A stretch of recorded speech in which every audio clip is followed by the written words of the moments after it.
Have you ever wondered how navigators of the 15th and 16th centuries managed to cross entire oceans on wooden ships that today we would consider suicidal? How men like Vasco da Gama, Christopher Columbus, and Ferdinand Magellan entrusted their lives to vessels that were little more than floating crates? The answer lies not just in courage or ambition, but in one of the most extreme and secret training regimens in human history. It was the year 1487 when a young Portuguese man named Bartolomeu Dias witnessed something that would forever change his understanding of the limits of the human body. During a violent storm off the African coast, he saw one of his sailors, a man everyone simply called the diver, jump from the ship amid gigantic waves to retrieve a lost anchor. The sea was rough, with waves over 30 feet high, and the icy Benguela current water should have killed any ordinary man within minutes.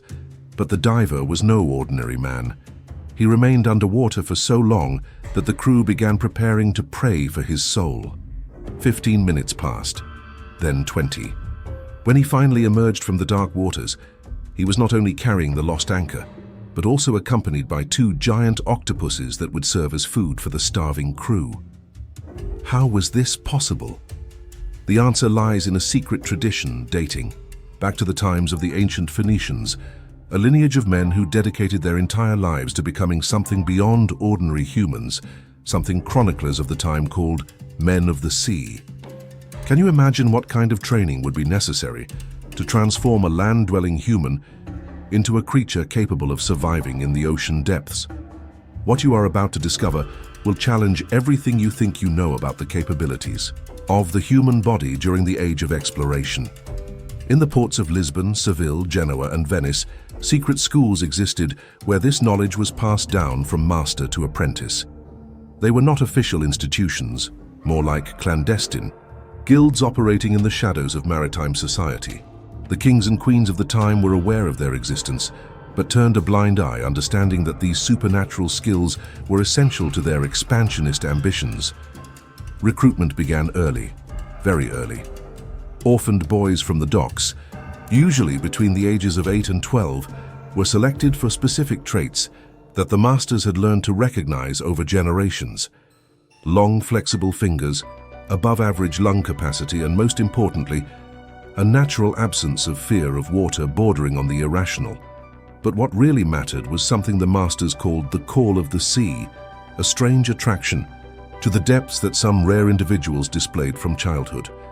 It was as if certain people were born with a primordial connection to the ocean, something science of the time could not explain, but the masters recognized immediately. The first stage of training took place, curiously, away from the water. For months, the apprentices were subjected to breathing exercises that seemed more like alchemical rituals than physical preparation. They spent hours in damp, dark holds practicing breathing techniques developed by pearl divers from the Middle East and brought to Europe through trade routes. The main technique was called kraken breathing, a reference to the legendary sea creature that supposedly could remain in the depths for eternity. Apprentices learned to inhale for exactly 7 seconds, hold their breath for 28 seconds, and exhale over 14 seconds.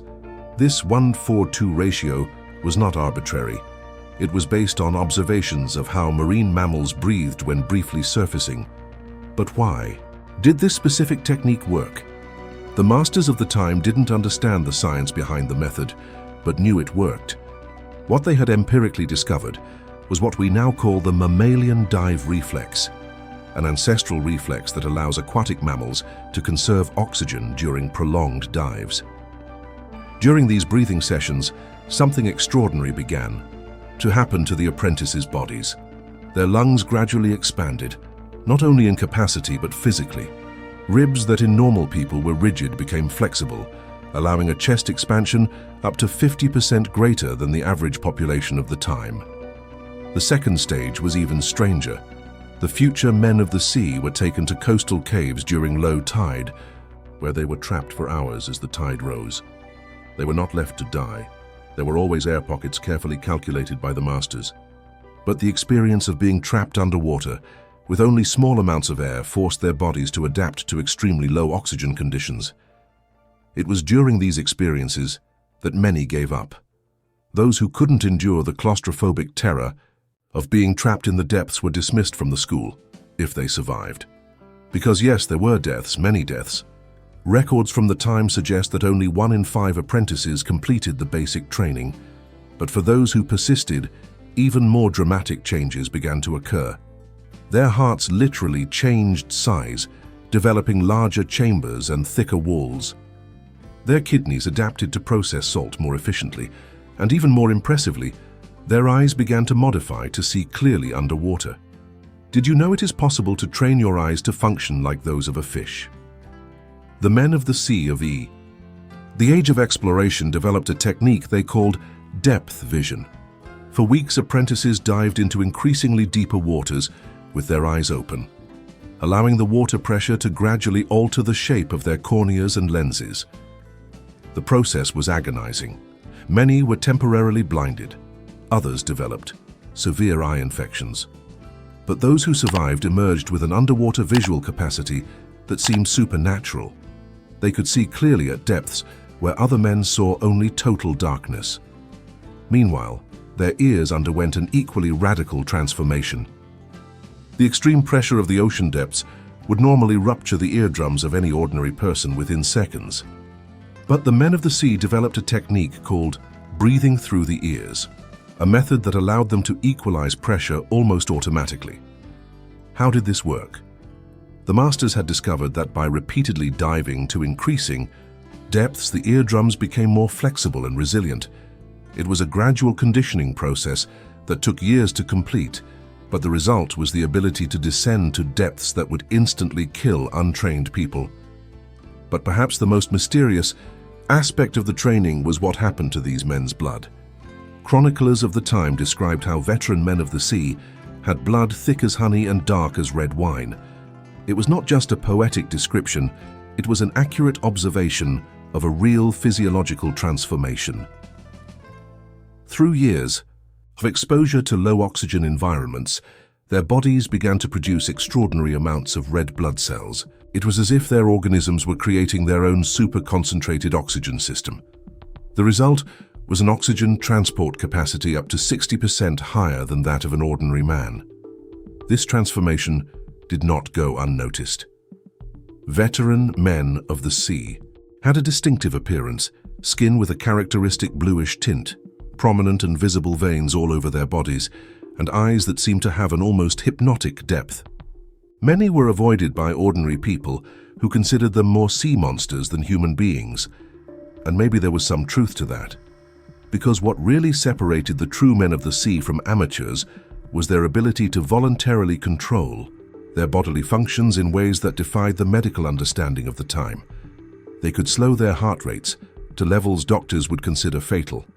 They could reduce their body temperature by several degrees, entering a state resembling hibernation. But how was this possible? The secret lay in trance techniques developed by Eastern mystics and adapted for maritime use.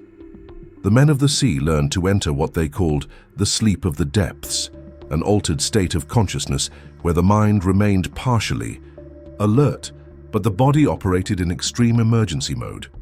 During this state, seemingly miraculous things happened. Their metabolism dropped to levels that allowed them to survive on minimal oxygen. Their kidneys practically shut down, conserving vital energy. It was as if they could put their bodies into a controlled, temporary, death-like state. The abilities they developed were so extraordinary that many believed they had made pacts with supernatural entities. Stories circulated in the ports about men of the sea who could remain submerged for over an hour, descending to depths where the pressure should have crushed their bodies like wet paper. These were the skills that made the great navigations possible. When a ship ran aground on coral reefs, it was the men of the sea who dove to assess the damage and carry out repairs. When anchors were lost in storms, they were the ones who swam down to retrieve them. When enemy ships needed to be sabotaged, silently, the men of the sea swam for kilometers underwater to puncture their hulls. Vasco da Gama had at least 3 men of the sea in his crew during the historic voyage to India. Christopher Columbus relied on 2 of them during his expeditions to the New World. Ferdinand Magellan would not have been able to navigate the treacherous straits that now bear his name without the help of these almost supernatural beings. But the price paid for these skills was terrible. The life expectancy of a man of the sea rarely exceeded 35 years. Their bodies, subjected to constant extremes, simply wore out prematurely, and the psychological transformations were even more dramatic than the physical ones. Veteran men of the sea developed a strange disconnection from the terrestrial world. They became increasingly silent, contemplative, as if part of their minds remained forever in the depths. Many reported vivid dreams of gigantic sea creatures, conversations with beings inhabiting the abyssal trenches, visions of submerged cities populated by lost civilizations. Were these just hallucinations caused by constant oxygen deprivation, or was there something more? The men of the sea themselves rarely spoke about their deepest experiences. It was as if there were secrets in the depths that should not be shared with surface dwellers. The final training for a man of the sea was a test that separated the true masters from mere practitioners. The candidate had to dive alone to a depth of at least 200 meters, locate a specific object on the ocean floor, and return to the surface, all on a single breath and in completely unknown waters. The mortality rate for this test was alarmingly high. About half the candidates never returned to the surface, but those who emerged from those abyssal depths were considered more than men of the sea. They were lords of the depths, beings who had transcended the normal limits of the human species. What made this test so deadly? The combination of extreme factors created conditions where the smallest mistake meant certain death. The pressure at 200 meters is more than 20 times greater than at sea level. The water temperature, even in tropical seas, is near freezing. The darkness is absolute. And above all, the human mind was not designed to function in such extreme conditions. Many who attempted the final test reported experiences that defied any rational explanation. Visions of ghost ships sailing in the depths, encounters with sea creatures of impossible sizes, sensations of being watched by ancient and incomprehensible intelligences that had inhabited the ocean trenches since before the world was created. During Magellan's famous voyage, one of his most experienced men of the sea, a Portuguese veteran known only as Manuel of the Depths, made a dive that entered maritime legend. During a devastating storm in the Pacific, the fleet's main ship suffered severe hull damage and began taking on water rapidly. Manuel dove alone to assess the damage, remaining submerged for more than 40 minutes while inspecting the entire hull of the ship in the midst of the storm. When he finally resurfaced, he not only brought a detailed report of the damage, but had also managed to carry out temporary repairs that saved the entire expedition. The crew, terrified, swore they had seen him talking to mermaids during the dive. It was these legends surrounding the men of the sea that made them figures both revered and feared. Experienced captains knew that their presence could mean the difference between the success and disaster of an expedition. But they also knew these men were not completely human. The Catholic Church maintained an ambiguous relationship with the men of the sea. Officially, their abilities were considered divine gifts meant to assist in the expansion of Christendom across the oceans. Unofficially, many clergymen saw them as cursed beings, transformed by forces that should not be manipulated by mortals. This tension created an even greater culture of secrecy around their training. The schools became more clandestine, operating under elaborate codes and rituals that mixed practical knowledge with almost pagan mysticism. The masters developed their own language, full of metaphors and symbols that hid their true techniques from the inquisitive eyes of the Inquisition. But perhaps the most fascinating aspect of the men of the sea was their ability to read the ocean in ways that seemed supernatural. They could predict storms days in advance, identify invisible underwater currents, and locate dangerous sandbanks even in completely unknown waters. How was this possible? Part of the answer lay in their super-developed senses. Years of extreme training had sharpened their perceptions to almost inhuman levels. They could feel pressure changes so subtle they were imperceptible to others. They could detect temperature changes of fractions of a degree. They could hear the movement of water in ways that defied explanation. But there was more. Veteran men of the sea developed a kind of maritime sixth sense that seemed to transcend the normal five senses. They spoke of being able to sense the presence of land tens of kilometers away, to perceive the proximity of other ships, even before they appeared on the horizon. Was it superstition, or was there a scientific basis for these abilities? Modern studies suggest that it is possible these men had developed extreme sensitivity to magnetic fields, low-frequency vibrations, and other natural phenomena we still do not fully understand. During the height of the age of navigation, between 1450 and 1550, it is estimated that fewer than 500 true men of the sea existed worldwide. They were a resource more precious than gold or spices and were treated as such. Entire kingdoms negotiated their services as if they were strategic. Weapons. But over time, with the advancement of naval technology, the need for these extraordinary beings began to decline. Larger and safer ships made extreme dives less necessary. More precise navigation equipment reduced the dependence on their supernatural orientation skills. And so, gradually, the tradition of the men of the sea began to disappear. The secret. Schools closed one by one. The last masters took their knowledge to the grave. In less than a century, what had been one of humanity's most extraordinary traditions became little more than legend. Today, few know these men ever existed.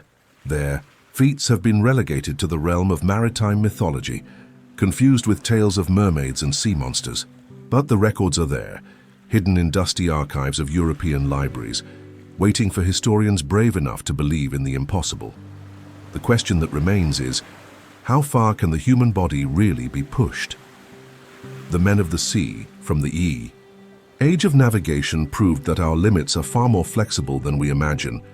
They demonstrated that with proper training, absolute determination, and specific techniques, a human being can transform into something that transcends the normal limitations of our species, and perhaps in the unexplored depths of the world's oceans, some of their secrets still await rediscovery by those brave or crazy us enough to follow in their footsteps through the dark waters, where they once ruled as absolute lords of the deep.